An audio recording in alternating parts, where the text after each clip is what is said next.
तर नमस्कार सर्वांना. सर्वप्रथम जय महाराष्ट्र. आम्ही निघालो बघा आता लग्नाला जायचं होतं. मामाच्या नातीचं लग्न होतं. कोल्हापूरला निघालो होतो. मग गेलो पिंपरी स्टेशनवर. एकतरी ट्रेनचा प्रवास म्हणलं की माझ्या अंगाला काटा येतो. एकतरी मला आवडतच नाही ट्रेनचं, हैराण खूप होती म्हणून. तरी पण फॅमिली मोठी होती, आम्ही 12-13 जण चाललो होतो म्हणून म्हणलं जाऊया बघू ट्रेननी. आणि नेमकं त्याच दिवशी ट्रेनचा घोटाळा झाला बघा. शिवाजीनगरच्या समोर ते ट्रेनचं काहीतरी हे झालं होतं म्हणून 4-5 तास तरी आम्ही तिथंच होतो. म्हणजे अख्खी रात्र तिथं पुणे स्टेशनला काढलं आम्ही. शिवाजीनगर ते पुणे आम्ही ऑटो रिक्षाने म्हणजे पुणे स्टेशनला गेलो. कधी 11ची ट्रेन 4:30ला म्हणजे पहाटेच्या 4:30ला लागली बघा कोल्हापूरची. मग निघालो आम्ही. रात्रभर बघा हालत कशी झाली. बसलो एकदाच ट्रेनमध्ये. आणि खूप जणी असल्यावर थोडंसं प्रवास करायला पण भारी वाटतं ना, म्हणून मी पण वेळ काढला होता. आणि 1-1.5 वर्ष झाले म्हणजे असं बाहेरची हवा म्हणजे खुली हवा किंवा डोंगर वगैरे काय बघितलंच नव्हतं बघा. मग आम्ही पोहोचलो बघा 12 ते 12:15 म्हणजे 12:30लाच आपलं कोल्हापूर स्टेशनलाच आम्ही त्यावेळेस गेलो. आणि मला ज्याची भीती होती तेच झालं बघा. अक्षरशः खूप म्हणजे खूप हैराण झाले आमचे जाताना. लग्नाला एकतर फ्रेश दिसण्यास प्रयत्न करत होते, पण तेच झालं नेमकं. आलो फायनली लग्न घरी. आलो, चहा वगैरे घेऊन थोडं 1-2 तास आराम केलो. मग लग्न म्हणलं तर बांगड्या तर मेन इम्पॉर्टंट भाग आहे. मग बांगड्या नेसायला आम्ही गेलो. ते पण थोडंसं लांब होतं, चालत जायचं होतं 500 मीटरवर. जाऊन मग बांगड्या वगैरे घातल्या. मग तसंच म्हणजे आहेर वगैरे घ्यायचं होतं, साडी वगैरे. मग घेतलं साडी. हे बघा पाठीमागं माझे मम्मी आणि आत्या. अक्षरशः त्यांचं पाय एवढं दुखत होते ना, तरी पण बांगड्या वगैरे नेसायच्या आहेत म्हणून तिकडं आम्ही लांब म्हणजे गेलो चालत. घेतलं साड्या बेड्या घेतलं. आणि मेन म्हणलं तर मी गजरा शोधत होते बघा, पण मला गजरा काही भेटलाच नाही. तेवढ्यात मग आम्हाला दिसली काळी मैना. मग काळी मैना खात निघालो घराकडं. मग तोपर्यंत तर हळदीचा म्हणजे वेळ झाला. आलो लग्न घरी. मग हळदी लागायचं, मग तयारी चालू होती. हे बघा आमची इडी गँग.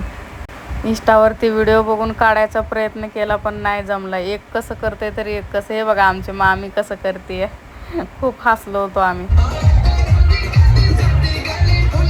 तयारी चालू होती. मग हळदी लागल्या आमचा डान्स चालू झाला बघा. म्हणजे नवरीची मम्मी पप्पा म्हणजे सर्वजण डान्स खूप म्हणजे खूप केलो.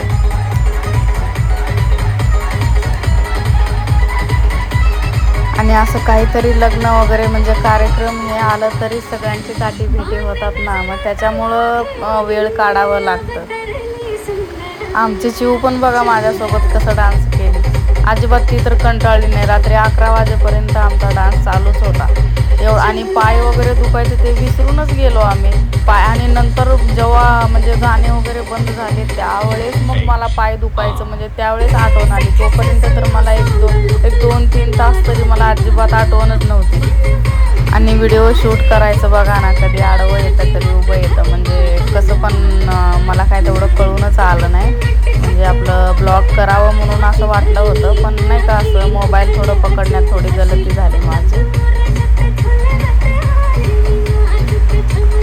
आणि एवढं ऊन होतं म्हणजे गरमी एवढी वाढत होती, एवढी लागत होती ना.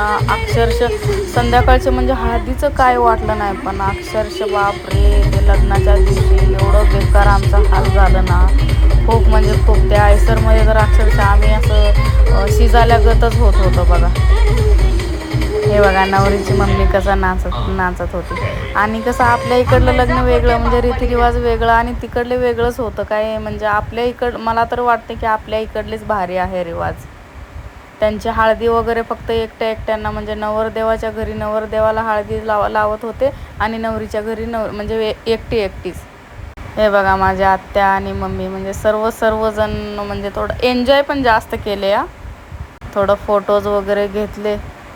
मग झोपी गेलो बघा, आराम केलो. मग त्यावेळेस लास्टला आणि बघा सकाळ उठून असं माझं काय असं लुक होता.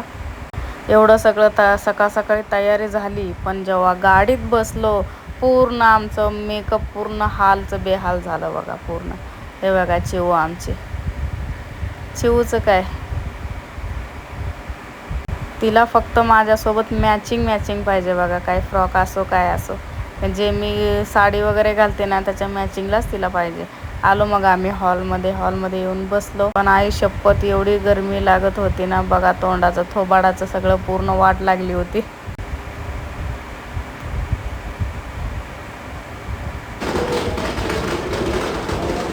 अक्षदाचा वेळ झाला, अक्षदा वगैरे टाकून. आणि मेन प्रॉब्लेम म्हणजे का सकाळपासून आम्ही अक्षदाच्या दिवशी सकाळपासून म्हणजे उपवासीच होतो, अजिबात काही खाल्लेलं नव्हतं. आणि एवढं चक्कर येत होती आणि एवढं ऊन होतं, तरी पण तयार व्हायचं काही सोडलं नाही. तयार वगैरे झालं, पण चेहऱ्यावरून दिसून येत होतं की भूक लागली आहे यांना. लग्न संपल्या म्हणजे अक्षदा पडल्या आम्ही पहिला जेवणाकडे गेलो. पहिली पंगत तर आमचीच बसलेली होती. जेवण वगैरे केलं, पण पूर्ण म्हणजे पोट भरून काही जेवण नाही गेलं राव. काय सांगायचं, उन्हामुळं काय अवघड झालं. आणि हे बघा असं काय नजारा होता तिथं, म्हणजे पूर्ण डोंगरामध्येच होतं त्यांचा हॉल. जेवण वगैरे झालं, सगळं झालं. मग बसलो आम्ही गाडीमध्ये बघा सगळ्यांचे हाल. येताना वेगळं होतं लुक आणि जाताना बघा किती कंटाळलेत. आणि ऊन तर एवढं लागत होतं ना, अक्षरशः खूप गरम म्हणजे गरम.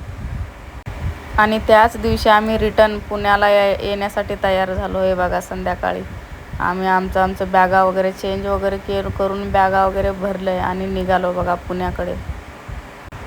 पण जाताना जेवढी हैराणी झाली ना, तेवढे येताना मला काहीच वाटलं नाही. म्हणजे जागा वगैरे भेटली आणि सगळेजण म्हणजे एकाच ह्याच्यामध्ये होतो, डब्यामध्ये होतो, त्याच्यामुळं भारी